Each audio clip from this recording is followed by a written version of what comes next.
So, Tom, you have spent most of your time on the road to promote your album. Yeah. Start again. Okay. So, you spent most of your time on the road to promote your album. Mm-hmm. Did you find any source of inspirations through this bohemian-like life? You were traditionally inspired by the cities you were living in. Mm-hmm. So Yeah, it's a strange life to be always on the move. You see a lot of the world, but you don't see a lot of the world. You see the same things. You see venues, hotels, airports, and those things can be quite numbing. They can kind of start to just become all the same. So you have to work quite hard to see interesting things and keep looking. But I'm always inspired by moving. I'm inspired by just the feeling, the sensation of just having the world drift by you all the time. It's very calming and very relaxing, always having that happen. But you're always far away from home, from friends, family? Yeah, I don't quite know where home is. I have family in England, but I spend most of my time in America now or touring, so I don't really have a traditional sense of home, but that's my home. That's Suitcase. Okay, that's a Suitcase, but, with you know, all access. exactly, All access yeah. Suitcase. Yeah. Oh, so you say you spend most of your time in the United States. You moved to New York City. Mm-hmm. Is it because it's a wounded city like your Earth, maybe? That's a really good question. I'd never thought of it like that, but I did feel personally kind of upset when after 9/11, even though, you know, I have friends there, I wasn't living there at the time. I thought it was an attack on civilization, an attack on the greatest city in the world, and the attacks the other day in London made me feel the same way about London. I thought, this is ridiculous, this is no way to make a point, and I felt that same yearning to be back in London. But I don't know, I just love being in New York because it's the city of cities. You know, there's a lot wrong with it, but there's a lot that's right with it, and that you can make of it what you want. There's all of life is in New York. You know, there's so many things to see and write about. It's constantly inspiring. So the world concentrated in a city. Exactly, Yeah. exactly. It's been boiled down to just this tiny place, this tiny island. Okay, and always if we're still talking about United States and America, on the album All Maps Welcome cover, there's an old picture of the New World. Is it a deliberate choice to mean that your life now is in the new continent, on the ancient world, the old world, Europe is far away from? It was a little bit of that, yeah, but it was also, you know, an old map of the new world. It's not a current map, so it was just my way of saying that I'm somewhere where it looks familiar and I should recognise it, but I don't really. Okay. I'm somewhere different, but it's a new, strange territory to me, but it's somewhere where I want to explore. It's not just America, but just, you know, my life. I'm in a new territory. I'm in a new world. You know?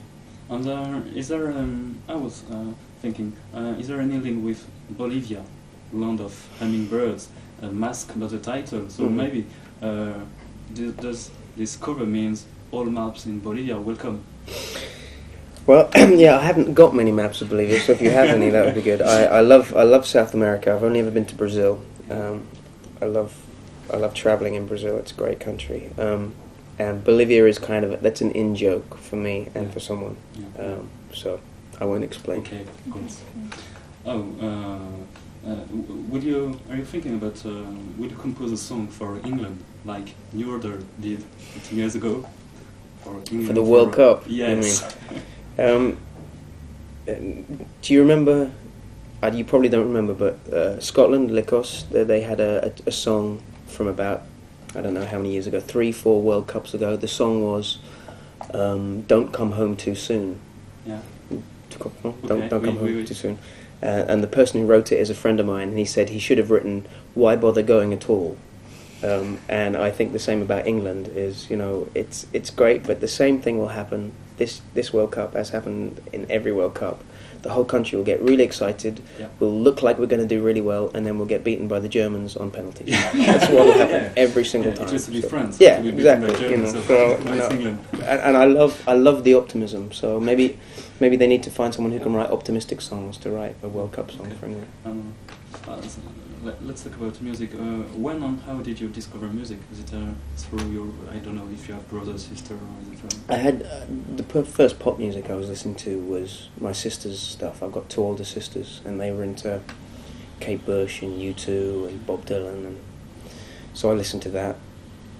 And then really just, I didn't start playing music until I was about 16 or 17. I was just listening to stuff and going to as many gigs as I could. I loved going to live shows, but I never thought I would do music. And then it just kind of creeps up on you. You start playing guitar and piano and find that you can't resist it. You know? Also, where did you find your first guitar? My mum had a guitar. My mum had Okay. guitar and piano, and she played a few things. She had the Bob Dylan songbook, and she'd sing "Blowing in the Wind" and So all that. there's some kind of family background to... Well, yeah, she was into that sort of folk song tradition, and she just liked playing. And we weren't a particularly musical family, I've got to say. I don't think we were gifted in any way, but we just had access to instruments. You know. When we hear to the first three albums, they seem to compose something like a trilogy with a gradual way down to the intimacy, l'intimité. In this way, I think it can be compared to the Black Trilogy of Robert Smith, The Cure. Wow. But like The Cure, do you need now radical change? That you seem to have touched a button? Yeah, I think I do. I don't know what that means. I don't know what I want to do next. I know I want to do something different, but you can't really plan it. You can sit down with music and say, I want big drums, and I want big this, and all these noises, and I want it to be the most amazing thing anyone's ever heard. And then you pick up a guitar and you go, oh, but I really like this. Yeah. And so you're caught between those two things. So I want to do something different, and I'm going to take a year out, and I'm going to write, and I'm going to see what happens. You know, maybe I can do something different, maybe I can't, but I want to try. Also, yesterday you were playing with Jan Tjersen. Yeah, really? Yes. Was that the first time you met him? Well, you know what? I didn't even meet him because our buses were, his was here and mine was there, and we were so busy. But you have a project of collaboration a few years ago. No. I wanted to. He was one of the French artists I'd mentioned about trying to work with at some point, but because I've been so ill, I was asleep on the bus after my show. Okay. But I watched some of his show. He's amazing. He's incredible. Just an incredible musician. He's too clever by heart. So there's nothing sure, but... well, maybe one day, I don't know. Who knows? Okay. I could ask. You sell more than 60,000 copies of each album in France, but at the same time, you have to be on the road most of the time. Maybe it's something like frustrating for you that you will also broadcast on the radio. So, do you think you're something like a damned singer? No, I think I've chosen this path. You know, I've chosen to not play the game. I've chosen to do what I want to do and what I believe in, rather than do something that would necessarily get me more radio play, that would get me more MTV, you know, stuff that would, I guess, make me famous. But I wanted to do what I wanted to do. You know, I believe in this stuff, and I think if you work hard and you tour and you keep trying to be good, that eventually it builds and builds, you know. And it's slow. It's a really slow process, but the slower it takes to get up there, the slower it takes when you start to go down, you know. These people who are big overnight successes, those audiences disappear really quickly, and I'd like to still have the option to do this in 20 years' time, you know. So I don't mind that I have to work hard now. Okay. And do you feel that there is something special with you in France?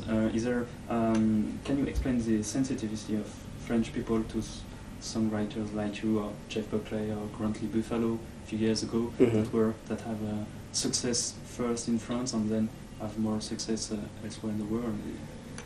It's an interesting market because the French are very open to new music. It's not like England where it's very fashion conscious and very fashion led, and if you're not on radio then you don't have a career. Whereas in France, I think if you get lucky and you get some good press and some, you know, a few of the lucky things I had, I was on a TV show quite early on, and the audience found me, and because there seemed to be a connection there, we toured here very hard, and not very many acts tour, you know, this part of France, or in fact all over France. Most people do Paris, Belgium, and that's as far as they come in this part of the continent. And we just toured and toured and toured, and I found that there was a real connection with the French audience, which I have no idea why it came about. And this is quite paradoxical, because most of the time we appreciate English speaking singers, but we don't understand the text. And the texts are very important for you. Yeah, but have you heard a Radiohead song recently? I have no idea what he's singing, and I'm English, and I know exactly what he means. Okay. So for me, that's music. I have no idea what Caetano Veloso is singing, but I don't speak Portuguese, but I know what he means. Okay. That's music, you know. Can you imagine yourself in a band? I mean, not only on stage, but with other musicians that are coming with their own inspiration? Or I would find that a bit difficult. I would find just playing someone else's songs really difficult. I've never been able to do that. I can't even write with other people. I find that hard. But I'd love the idea of just being in a band. I want to be lead guitarist. I want to be in the spotlight. I have dreams about, you know, being Hendrix.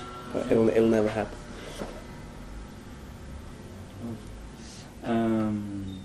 It seems that you have a last question, because your time is. It seems that you have some difficulties to talk about your songs. Is it because you think that everything you have to say is in the song, and the song is lyrics and music, and so you don't need to talk about what I wanted to say in this song? Or?